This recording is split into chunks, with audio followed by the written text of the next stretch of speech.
చాలామంది దేవాతి దేవుని యొక్క ప్రేమని గుర్తించరండి. ఆయన ప్రేమని, ఆయన యొక్క ప్రేమని, ఆయనలో ఉన్న గొప్పతనాన్ని వారు చూస్తారు, అనుభవిస్తారు, కానీ లోతైన అనుభవంలోకి వెళ్ళలేరు. చూడు, నువ్వు ఎక్కడ ఏ పాపం చేస్తున్నా, నువ్వు పాపం చేస్తూ పట్టబడితే అందరూ అంటారు నువ్వు పాపివి అంటారు. కానీ ఆ ప్రధాన కాపరి, ఆ ప్రేమాస్వరూపైన దేవాతి దేవుడు మాత్రం ఆయన రెక్కల నీడలోకి, ఆయన బాహులోకి నిన్ను తీసుకొని నీ పాప బ్రతుకు నుంచి, మలినం నుంచి దేవుడు నిన్ను యవనెత్తడానికి సిద్ధపడుతూ ఉన్నాడు. దేవుని బిడ్డలారా, అంత గొప్ప ప్రేమ యేసయ్య ప్రేమ. ఎవ్వరు కూడా ప్రేమను అర్థం చేసుకోలేరండి ఈ రోజుల్లో. ఎక్కడ చూసినా సంఘాల్లో కూడా రాజకీయాలు, వారి గ్రూప్ ఒకటి, వీరి గ్రూప్ ఒకటి. ఒక చర్చికి నేను స్పీకర్గా పిలిచాను. నన్ను అక్కడ మెసేజ్ ఇవ్వడానికి వెళ్ళినప్పుడు హై క్యాస్ట్ వాళ్ళే ఉంటారట, లోయెస్ట్ క్యాస్ట్ వాళ్ళు ఆ మీటింగ్కి రారట. అలా ఎందుకు అని నేను అడిగినప్పుడు వారు చెప్తున్నారు, ఆ క్యాస్ట్ వాళ్ళకి ఈ సంఘములో వారిని ప్రవేశపెట్టరట. ఎంత భయంకరమైన స్థితి దేవుని బిడ్డలారా. ఆయన 2 చేతులు చాపి దినమెల్లా తన ప్రజల కొరకు ఏడుస్తూ ఉన్నాడండి. అయ్యో, నా బిడ్డలు నశించిపోతున్నారు, నా బిడ్డలు నా రెక్కల నీడలోకి రావాలని ఆశపడుతున్నారు. జాతి, కుల, మత భేదం లేకుండా సర్వమానవాళిని ప్రేమించే ప్రేమనే యేసయ్య ప్రేమ. దేవుని బిడ్డలారా, ఆయనకి కులంతో సంబంధం లేదండి. కులము అని చెప్పుకునేవారు చాలాసార్లు ఆ కులం అనే అటువంటి పిచ్చి మైకంలో పడిపోయి నిజంగా యేసయ్య ప్రేమను గుర్తించలేకపోతున్నారు. కానీ ఈ యొక్క పట్టణానికి వచ్చి మాకు మా 2 చేతులు జోడించి ప్రభు పేరిట మనవి చేస్తున్నాను. నువ్వు ఏ కులానికి చెందిన వ్యక్తివో, ఏ మతానికి చెందిన వ్యక్తివో నాకు తెలియదు, కానీ నీ ఒక్క నీడలోకి రావాలి. అదే నిన్ను ఈ లోకము నుంచి నిత్యరాజ్యములకు చేర్చే దేవాతి దేవుని యొక్క ఆ ప్రధాని కాపరి అయిన ఆయన రెక్కల నీడలోకి రా. ఆయనకు కులం లేదు, ఆయనకు మతం లేదు, ఆయనకు ఒకటే, క్రైస్తవుల్లో ఒకటే రక్తం ప్రవహిస్తుంది. దేవుని బిడ్డలారా, అదే క్రీస్తు రక్తము. దేవుని బిడ్డలారా, మనం ఒకటే శరీరంలో పాలు పొందుతున్నాం, ఒకటే రక్తంలో పాలు పొందుతున్నాం. ఆయనే ప్రభువైన యేసుక్రీస్తు. ఈరోజు ఏ కుల పిచ్చితో నువ్వు ఇక్కడికి వచ్చావు, దయచేసి మాలో నుంచి దేవాతి దేవుడు మిమ్మల్ని బ్రతిమలాడుతున్నాడండి. ఎందుకంటే కొన్ని స్థలాలకు వెళ్ళినప్పుడు మా హృదయాలు పగిలిపోతుంటాయి. ఎందుకంటే ఎంత గొప్ప ప్రేమ దేవుని ప్రేమ. ఆయన పాపులను వెతుకొచ్చిన ప్రేమ, బంధకాల్లో ఉన్న వారిని లేవనెత్తిన ప్రేమ, చీకట్లో ఉన్న వారిని బయటకు తీసుకొచ్చిన ప్రేమనే యేసయ్య ప్రేమ. క్రైస్తవులుగా ఉండి ఆ ప్రేమను పంచలేని వేషధారులుగా ఈ లోకంలో ఉన్న క్రైస్తవులు బ్రతుకుతున్నారు. దేవుని బిడ్డలారా, చూడండి, మీరు అలాంటి వారిగా, మనం అలాంటి వారిగా ఉండొద్దని దేవాతి దేవుడు కోరుతూ ఉన్నాడు. ఒకరోజు హైదరాబాద్ పట్టణంలో మేము రోడ్డు మీద వెళ్తూ ఉన్నాము. రాత్రి 11 o'clock టైంలో ఒక యవనస్తురాలు స్మోక్ చేస్తూ రోడ్డు మీద వెళ్తూ ఉంది. దేవుని బిడ్డలారా, ఆమె జీవితం అంతా పతనం అయిపోయింది, చీకట్లో ఉంది, ఎవరు పట్టించుకునేవారు లేరు. ఆమెను చూసి ఎంజాయ్ చేస్తున్నారు ఆటో డ్రైవర్స్, అక్కడ పోలీస్ డిపార్ట్మెంట్ వారు చూస్తున్నారు. అప్పుడు మా హృదయాలు పగిలిపోయాయి. దేవుని బిడ్డలారా, అయ్యో ప్రభువా, ఎంతమంది నశించిపోతున్నారు, ఎన్ని గొర్రెలు తప్పిపోతున్నాయి. ఇలాంటి వారిని ప్రేమించేవారు ఎవరు? ఒక స్త్రీని మోహపు చూపు చూసేవారే, కానీ ఆ స్త్రీని ఎవరు ప్రేమించగలుగుతారు? ఆమె చూసుకున్న డ్రెస్సును చూసి, ఆమె చూస్తున్న వేషధారను చూసి ఆమె పాపి అని గుర్తించేవారే, కానీ ఎవరు ఆమె దగ్గరికి వెళ్ళి ఆయన ప్రేమను పంచుతారు? వెళ్ళగలిగే పరిస్థితి మాకు కూడా అక్కడ లేకుండా అయిపోయిందండి. ఎందుకంటే అలాంటి వారు ఎంతోమంది ఉన్నారు. దేవుని బిడ్డలారా, జీవితాన్ని పతనం చేసుకుంటున్నారు, పాపానికి బానిసైపోతున్నారు. ఆ ప్రధాన కాపరి అని యేసయ్య రెక్కలు చాపి పిలుస్తూ ఉన్నాడు.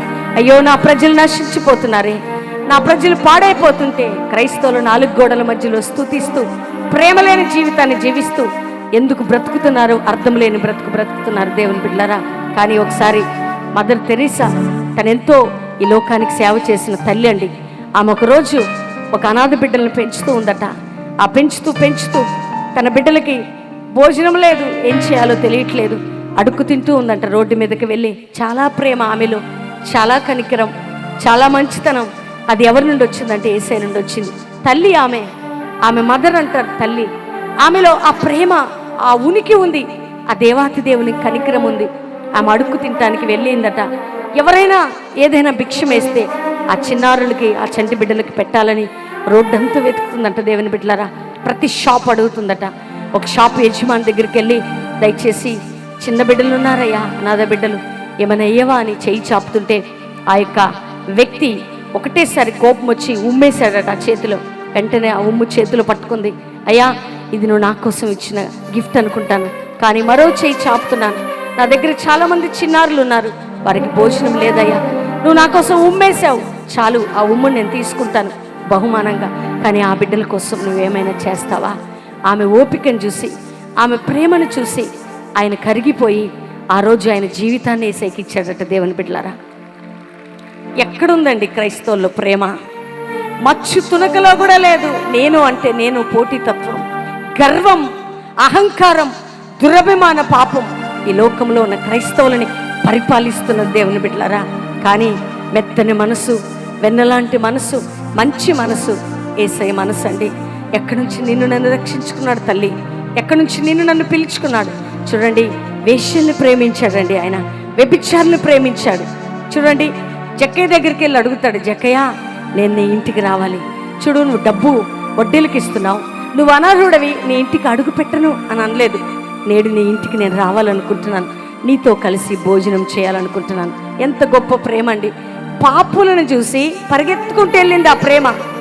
పాపాత్ములను చూసి హక్కును చేర్చుకుంది యేసయ్య ప్రేమ. ఈ రోజుల్లో రోడ్డు మీద ఎవరైనా కనబడితే ఆ యొక్క పురుషులైతే, క్రైస్తవ పురుషులైతే హేకరమైన చూపులు స్త్రీలను చూస్తున్నారు. క్రైస్తవ స్త్రీలైతే అలాంటి వారిని చూసి తలుపులు వేసుకుంటున్నారు. జాగ్రత్త! దేవుడు నిన్ను నన్ను చూసి తలుపు వేసుకుంటే ఈరోజు మనకు బ్రతుకు లేదు. కానీ మనకి బ్రతుకిచ్చాడు అంటే అంతకంటే మనం పరిశుద్ధులం కాదు దేవుని బిడ్డలారా. వారికంటే భయంకరమైన వ్యక్తులం మనం. ఏ వ్యక్తి కూడా ఇతరుల కంటే మనం యోగ్యులం అనుకోవద్దు ఎప్పుడు కూడా. అది వేషధారుల జీవితం దేవుని బిడ్డలారా. అందుకని ప్రభు అంటాడు, వేశ్యలైన పరలోకి వెళ్తారు కానీ వేషధారులు వెళ్ళరట. సున్నం కొట్టిన సమాధుల్లారా అని ఎందుకు అంటాడంటే, తెల్లగా కనపడుతూ లోపల కుళ్ళు, అసూయ, ద్వేషము, ఆ యొక్క పాపము తాండవిస్తున్న క్రైస్తవ సంఘాల్లో నుంచి ప్రేమనే అభిషేకం లేవనెత్తబోతుంది దేవుని బిడ్డలారా. ఎప్పుడైతే ఈ ప్రేమ సంఘాలపై దిగుతుందో దేవాతి దేవుని యొక్క నాయకత్వం, ఆయనలో ఉన్న గొప్పతనం అర్థం చేసుకుంటుంది. అందుకనే యేసుక్రీస్తు శిష్యులు చూడండి, వారు అభిషేకం పొందక ముందు ఎంటీగా ఉన్నారు. యేసు ప్రభు ఎవరైనా దగ్గర తీసుకున్న వాళ్ళకి అర్థమయ్యేది కాదు. యేసు ప్రభు ఎవరితోనైనా మాట్లాడినా అర్థమయ్యేది కాదు. ఎప్పుడైతే అపోస్తుల కార్యములో 2వ అధ్యాయంలో పైనుంచి శక్తి పొందారో యేసు వలె వారు మారిపోయారు దేవుని బిడ్డలారా. నిజంగా నీలో భాషలుంటే, నీలో అభిషేకం ఉంటే, నీలో వరములుంటే అది నీలో ఏ రూపంగా కనపడుతుందంటే ప్రేమనే క్రియారూపకంగా కనపడుతుంది. దిక్కులేని ఆదరిస్తుంది, దరిద్రుల పట్ల ప్రేమ చూపుతుంది, ఆ యొక్క పేదవారి దగ్గరికి వెళ్తుందండి. ఈ రోజుల్లో పేదవారి దగ్గరికి వెళ్ళేవారు ఎవరు దేవుని బిడ్డలారా? పేదవారిని ప్రేమించేవారు ఎవరు? పేదవారి దగ్గరికి వెళ్ళి కనికరపడేవారు ఎవరున్నారు? అందుకని బైబిల్ చెప్తుంది, పేదలని కటాక్షించేవాడట యెహోవాకి అప్పిస్తున్నాడట. ఈ రోజుల్లో ఎవరైనా కింద స్థాయిలో ఉంటే సంఘాల్లో పట్టించుకోరండి. పెద్ద పెద్ద స్థాయిలో ఉన్న వారికి సంఘాల్లో ప్రథమ స్థానం ఉంటుంది. వారే ఎల్డర్స్గా ఉంటారు, వారే లీడర్స్గా ఉంటారు, వారే ఫ్రంట్ వేలో కూర్చుంటారు. అందుకని మీరు ఎక్కడికి వెళ్ళినా విఐపి సీట్లు మా చర్చెస్లో ఉండవు. మందిరం అంతా ఒకటే. మందిరంలో ఎవరైతే విఐపీస్ ఉన్నారో మా చర్చిలో, వాళ్ళ విఐపి స్థానంలో మేము చూడం. ఎందుకంటే విఐపీల కోసం రాలేదు యేసయ్య, పాపుల కొరకు వచ్చాడు దేవుని బిడ్డలారా.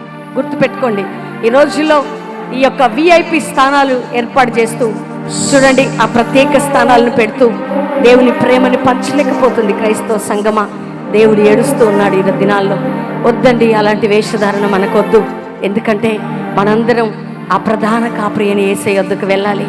అక్కడ ఆకలి ఉండదట, అక్కడ దాహం ఉండదట, అక్కడ కన్నీరు ఉండదట, అక్కడ ఏమి ఉండదట. అక్కడ ఉండేది అందరం కలిసి ఆ పరలోకంలో హల్లెలూయా స్తోత్రాలతో ఆనందిస్తాం దేవుని బిడ్డలారా. అక్కడ క్యాస్ట్ ఫీలింగ్ ఉండదు, అక్కడ నీవు నేను గొప్ప అని ఉండదు. అక్కడ గొప్పతనం ఏంటంటే ఎవరు యేసయ్యని ప్రేమిస్తారో, భూలోకములో శ్రమలు అనుభవించి, కష్టాలు అనుభవించి ఆయన కొరకు బ్రతికి ఎవరక్కడికి వస్తారో వారితో కలిసి యేసయ్య సంతోషిస్తాడు దేవుని బిడ్డలారా. చూడండి, నువ్వెవరైనా తక్కువ చేసి మాట్లాడుతున్నప్పుడు, వారి జీవితంలో ఉన్న పాపాన్ని ఎత్తి పడుతున్నప్పుడు యేసయ్య హృదయం గాయపడుతుందమ్మా. యేసయ్య హృదయం కదిలిపోతుంది. చూడండి, ఆ రాహాబు వేశ్యని ఆ దేవాతి దేవుడు తన ప్రజల్ని పంపి ఆమెను బయటకు తీసుకొచ్చాడు. ఆ ఊరికి నాశనం రాబోతుండగా ఒక ఎర్ర దారం కడుతుంది కిటికీకి, ఆమె కుటుంబం తప్పించబడుతుందండి. ఆమె వంశములో నుండి యేసుక్రీస్తు ప్రభు బయటకు వచ్చాడు దేవుని బిడ్డలారా. చూడండి, వేశ్య ఆమె ఒక ఇశ్రాయేలుని వివాహం చేసుకుంటుంది. ఆమె కుటుంబంలో నుంచి బయటకు వచ్చాడు. అందుకని తృణీకరించబడిన వారిని, ఎన్నిక లేని వారిని, బలహీనులైన వారిని, జీవితంలో అలసిపోయిన వారిని, ఏర్పాటు లేని వారిని కాపరిగా ఉండే ప్రేమని నా యేసయ్య ప్రేమ దేవుని బిడ్డలారా. చూడండి, గొప్పవారిని ప్రేమిస్తున్నావా? గొప్పవారితో సహవాసం చేయాలి, మా వాళ్ళు అట్లా అండి, మా వాళ్ళు ఇదండి. అది ఈ రోజులో ఉన్నటువంటి ఫీలింగ్స్. క్రైస్తవ సంఘమా, ఈ రాత్రి యేసయ్య వస్తే ఎక్కడికి వెళ్తావు? ఒకవేళ ఈ రాత్రి దేవుని ప్రాణాన్ని పిలిస్తే నువ్వు ఎక్కడికి వెళ్తావమ్మా? దేవుని సేవకులైన మమ్మల్ని పంపించి ఈ మాటలు ఎందుకు చెప్తున్నాడంటే, నేను అటువంటి దేవుడిని కాదు, నేను పక్షపాతం లేని దేవుడను, అందరినీ ప్రేమించే దేవుడను. ఆయన కాపరి అండి. అందుకనే దావీదు ఆ నాయకత్వాన్ని, ఆ ప్రేమని ఎరిగిన వాడు కాబట్టి ఆయన చాలా ప్రేమగా ఈ లోకంలో బ్రతుకుతాడు. అందుకని దావీదు నా హృదయానుసారమైన మనుషుడు, నా ఉద్దేశములను నెరవేర్చేవాడు. ఈ రాత్రి నిజంగా ఆ మంచి కాపరి లక్షణాలు కానీ నీకుంటే, ఆ మంచి కాపరిని కానీ నువ్వు స్వీకరిస్తే, నువ్వు కూడా ఆయనలాగా ప్రజలకు కనబడతావు. నువ్వు కూడా ఆయనలాగా ఆయన ప్రత్యక్షతను అందించగలుగుతావు. నువ్వు కూడా ఇతరులను ప్రేమించగలుగుతావు. చూసి చూడనట్టు వెళ్ళిపోలేదండి యేసయ్య. కుంటివాడు పిలుస్తుంటే ఆగిపోయాడు, గుడ్డివాడు పిలుస్తుంటే ఆగిపోయాడు. అయ్యో, రక్తస్రావం కలిగిన స్త్రీ ఆ అక్క యేసుక్రీస్తు గురించి విని అక్కడ అరుస్తుంటే, అయ్యో ఆమె వేదన చూసి ఆయన వస్త్రపు చెంగు ముట్టితే చాలనుకొని ఆ పాపములో, మురికిలో, వాసనలో ఉన్న ఆ తల్లి యేసయ్యను ముట్టగానే స్వస్థత జరిగింది. ఈ రోజుల్లో స్వస్థతలు లేవంటారు. ప్రజలకి ప్రార్థన చేస్తే ప్రార్థన ఎంతసేపు చేస్తారంటారు. ప్రేయర్ ఆయిల్తో, అనాయింట్తో ప్రార్థన చేస్తుంటే, నూనె రాసి ప్రార్థిస్తూ ఉంటే, రోగుల కొరకు ఏడుస్తుంటే, మేము కన్నీరు కారుస్తుంటే అర్థం చేసుకోలేకపోతున్నారు దేవుని బిడ్డలారా. కానీ యేసయ్య మనసు, ఒక రోగి వస్తే ఆయన ఊరుకోలేడండి. ఒక కన్నీటితో ఒక వ్యక్తి ఏడుస్తుంటే ఊరుకోలేడు. ఆయన నీ హృదయ వేదన చూచే దేవుడు.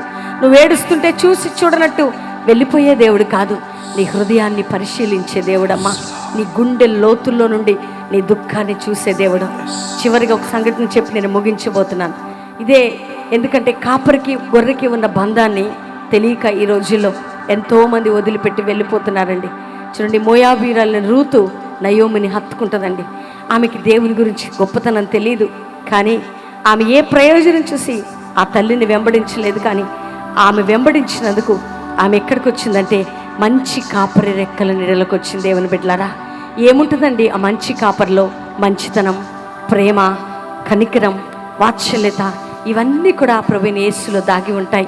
నిన్ను గిచ్చినా, నిన్ను తాకినా, నిన్ను ముట్టినా నీలో నుంచి ఏం బయటికి రావాలంటే ఆయన ప్రేమే బయటికి రావాలా, ఆయన మంచితనమే బయటికి రావాలా, ఆయన ఔన్నత్యమే బయటికి రావాలా. నీలో మరొకటి రావద్దు. వీరిని అంటొద్దు, వీరిని ముట్టొద్దు, నేను ముట్టకూడదు, అంటకూడదని కులం నుంచి బయటకు వచ్చానండి. అప్పుడు నన్ను ముట్టొద్దు, అంటొద్దు నా తల్లిదండ్రులు పెంచారు. కానీ నా జీవితం ఎప్పుడైతే యేసుకు సమర్పించుకున్నానో, ఈ కులాలు, ఈ మతాలు, ఈ మనుషుల ప్రేమలు, ఇవన్నీ లోకం ఏర్పాటు చేసుకున్నవి. కానీ యేసయ్య ప్రేమ అంటది, ఎక్కడ ప్రజలకి ప్రేమ లేదో ఇవ్వండి మీలో నుంచి. ఎక్కడికి నీవు అవసరం అక్కడ ఇవ్వు యేసయ్య ప్రేమని. ఎక్కడ ప్రజలు ఏడుస్తున్నారో అక్కడ వారి యొద్దకు వెళ్ళి వారిని ప్రేమించు. ఈ ప్రేమను మేము తెలుసుకున్నాం కాబట్టి మా సంఘాన్ని ప్రేమతో పెంచడం నేర్చుకున్నాం. మా సంఘాన్ని చాలా ప్రేమిస్తామండి మేము. మా కోసం మా బంధువుల్ని, రక్త సంబంధికుల్ని అందరినీ వదిలిపెట్టేసుకున్నాం మేము. మాకు సంఘమే సర్వం. దేవుని బిడ్డలారా, మా గొర్రెలు కూడా, అంటే మా సంఘము కూడా మమ్మల్ని ఆ విధంగా ప్రేమించే స్థితిలో మేము వారిని పెంచగలిగాం. మాతో ఉన్న టీమ్స్ చాలామంది మాతో కలిసి పనిచేస్తారు. వారు ఏదో పరిచర్యలో ఒక వర్కర్స్గా మేము చూడం, ఏదో పరిచర్యకు వచ్చి వెళ్ళిపోయేవారిగా వారిని చూడం. వారి మా సొంత బిడ్డలుగా మేము చూస్తాం. వారిని మేము ప్రేమిస్తాం. వారిని ఆదరించాల్సిన టైంలో ఆదరిస్తాం. వారి దగ్గర కావాల్సిన టైంలో దగ్గర అవుతాం. హెచ్చరించాల్సిన టైంలో హెచ్చరిస్తాం. బుద్ధి చెప్పాల్సిన టైంలో బుద్ధి చెప్తాం. మనను చేయాల్సిన టైంలో మనని చేస్తాం. ఎందుకంటే కాపరికి ఉన్న బంధం అది. దేవుని బిడ్డలారా, ఈ రోజుల్లో ఎంతోమంది క్రైస్తవులుగా ఉన్నవారు ఈ ప్రేమను తెలుసుకోలేకపోతున్నారు. ఈ సభకు నువ్వు ఎందుకు వచ్చావు, ఈ కార్యక్రమం ఎందుకు చూస్తున్నావు? దేవుని బిడ్డ, యేసయ్య నిన్ను ప్రేమిస్తున్నాడు. యేసయ్య నీకు మంచి కాపరిగా ఉండాలనుకుంటున్నాడు. అంతేకాక ఈ కాపరి దేవుడు నీకేమి ఇవ్వబోతున్నాడంటే, ప్రత్యేకంగా ఆయన ప్రేమ అంతటిని నీలో నుంచి, నీతో నుంచి బయటకు తీసుకొని వెళ్ళాలని ఆశపడుతూ ఉన్నాడండి. ఈ రాత్రి ఎంతమంది ఆ కాపరిని గుర్తిస్తారు? చాలామందికి ఆశ ఉంటుంది, మేము మాత్రం యేసయ్య చేసే అద్భుతాలు కావాలా, సూచక్రియలు కావాలా, మహత్కార్యాలు కావాలి. రెండవదిగా, యేసుక్రీస్తు ప్రభు గొప్ప దేవుడు, శక్తిమంతుడు. పాస్టర్ ప్రవీణ్ గారు వస్తున్నారట, సిస్టర్ వస్తున్నారట, వారి దగ్గరికి వెళ్తే అద్భుతం జరిగిద్దట. కానీ నేను మిమ్మల్ని ఒక ప్రశ్న అడుగుతున్నాను, ఆయన రెక్కల నీడలో మీరున్నారా? ఆయన బాహు కింద మీరున్నారా? మహోన్నతులైన చాటుని రెక్కల నీడలోకి వచ్చారా? అయితే ఈ రాత్రి ఆ నీడలోకి వస్తే నీలో ప్రేమ ఉంటుంది. ఎందుకంటే నా జీవితం హైందవ జీవితం అండి. మా నాన్న, మా కుటుంబ సభ్యులు చాలా భక్తిగా నన్ను పెంచారు. వారికి ఉన్నటువంటి లక్షణం ఏంటంటే ఏ కుల జాతి వారిని అంటుకోవద్దు, ముట్టుకోవద్దు, పట్టుకోవద్దు అనేటువంటి మనసుతో వారు పెంచారు. అలాంటి పెంపకంలో పెరిగిన నేను ఒకానొక సందర్భంలో యేసయ్య గురించి తెలుసుకున్నానండి. ఎప్పుడైతే యేసయ్య గురించి తెలుసుకున్నానో ఎంతో పోరాటం అనుభవించా. గ్లాసు నీళ్ళు ఇస్తే కూడా నీళ్లు చల్లుకొని గ్లాస్ తీసుకునేటువంటి కుటుంబం నుండి వచ్చా. అలాంటి కండిషన్లో పెంచిన నాకు నేను గుర్తెలిగిందని ఏంటంటే మతం కంటే కులం కంటే క్రీస్తు ప్రేమ గొప్పది అనే సత్యాన్ని తెలుసుకున్నాను దేవుని బిడ్డలారా. ఎప్పుడైతే ఆ ప్రేమలో అడుగు పెట్టానో యేసయ్యని తెలుసుకున్నది ఏంటంటే నా జీవితంలో నేను ప్రేమనే పంచాలని నేర్చుకున్నాను దేవుని బిడ్డలారా. యేసయ్యను ప్రేమంతా చూపించాలా మాలో నుంచి అని దినదినము ఆ ప్రయాణంలో మేము ముందుకు సాగుతూ ఉన్నాం. మేము ఎక్కడికి వెళ్ళినా ప్రకటించేది ఏంటంటే ఆ యేసయ్య ప్రేమని. ఏ మీటింగ్స్కి మీరు రండి, చివరికి వచ్చేటప్పటికి ఆయన ప్రేమ కిందకి తీసుకొని వస్తాం. ఎందుకంటే ప్రేమే అసలైన ఉద్యమం దేవుని బిడ్డలారా. ప్రేమలో నుంచే నిజమైన ఉద్యమం బయటకు వస్తుంది. ఎందుకంటే ప్రేమ ఒక వ్యక్తిలో ఉబికినప్పుడు ఆ ప్రేమ ఆ వ్యక్తిలో నుండి ఉజ్జీవ జ్వాలనే ప్రేమ అభిషేకాన్ని బయటకు తీసుకొని వస్తుంది దేవుని బిడ్డలారా. ఈరోజు నువ్వు అలసిపోయావా, కృంగిపోయావా, ఎవరు కూడా నిన్ను పట్టించుకోవట్లేదా? నువ్వు ఒకవేళ పాపివని నేను వెలేస్తున్నారమ్మా. నీకు పిల్లలు లేరా? నీకెవరూ లేరా? ఒకవేళ నీ కుటుంబంలో నిన్ను ప్రేమించేవారు ఎవరు లేరా? కానీ నేను పరిచయం చేస్తున్నా ఈ మంచి ప్రేమ కలిగిన ఈ కాపరి అయిన దేవుని రెక్కల నీడలోకి వస్తే, రూతు ఆయన రెక్కల నీడలోకి వచ్చినప్పుడు ఆమెను ఆశీర్వదించిన దేవుడు ఈ రాత్రి నిన్ను కూడా ఆశీర్వదించబోతున్నాడు. క్రైస్తవుడిగా చెప్పుకుంటున్న నువ్వు, ఏదో భాషలు మాట్లాడుతున్న నువ్వు, ప్రవచిస్తున్న నువ్వు, అభిషేకం అని చెప్తున్న నువ్వు, నీలో కనబడాల్సింది ఏంటంటే ప్రేమ, ప్రేమ, ప్రేమ. ఆ ప్రేమ ఏంటంటే అది ప్రధాన కాపరి అయిన యేసయ్య ప్రేమ. అది ఎత్తుకునే ప్రేమ, హత్తుకునే ప్రేమ, లేవనెత్తే ప్రేమ. ఎందుకంటే మేము పతనమైపోయినప్పుడు, మా జీవితాలు పేదరికంలో ఉన్నప్పుడు అండి, మేము ఎవ్వరు మమ్మల్ని పట్టించుకోనప్పుడు, అప్పులు ఎక్కువ అయిపోయాయి, అందరూ మమ్మల్ని విడిచిపెట్టారు, మానేవారు మాకెవ్వరూ లేరు. ఆ టైంలో మేము ఎవరి ప్రేమను అనుభవించామంటే ఈ కాపరి ప్రేమను అనుభవించాం. ఈ ప్రేమ స్వరూపైన దేవుని ప్రేమను అనుభవించాం. మా జీవితాలను లేవనెత్తిన యేసయ్య ప్రేమను అనుభవించాం. ఎప్పుడైతే ఆ ప్రేమను అనుభవించామో మా బ్రతుకు మారిపోయింది దేవుని బిడ్డలారా. మా జీవితం మారిపోయింది. అందుకని ఆ మంచి కాపరిని మీకు పరిచయం చేస్తున్నాను. యెహోవా రోహి, నిన్ను ప్రేమించే కాపరి, నీతో ఉండే దేవుడు. తప్పిపోయినా, ఒకవేళ తొలగిపోయినా, యేసయ్యకు దూరమైనా, నువ్వు దూరంగా ఉంటున్నా, ఈ రాత్రి నిన్ను వెతుక్కుంటున్నాడమ్మా. నువ్వు ఎక్కడున్నావు? నీ జీవితం ఎక్కడుంది? సమరీ స్త్రీని వెతుక్కుంటూ వచ్చిన ప్రేమ, పాపిని వెతుక్కుంటూ వచ్చిన ప్రేమ. చూడండి, జీవితాలను వెతికే ప్రేమ. ఎక్కడున్నా, నిన్నెవరు పట్టించుకోకపోయినా నిన్ను వెతుకుతున్నాడు.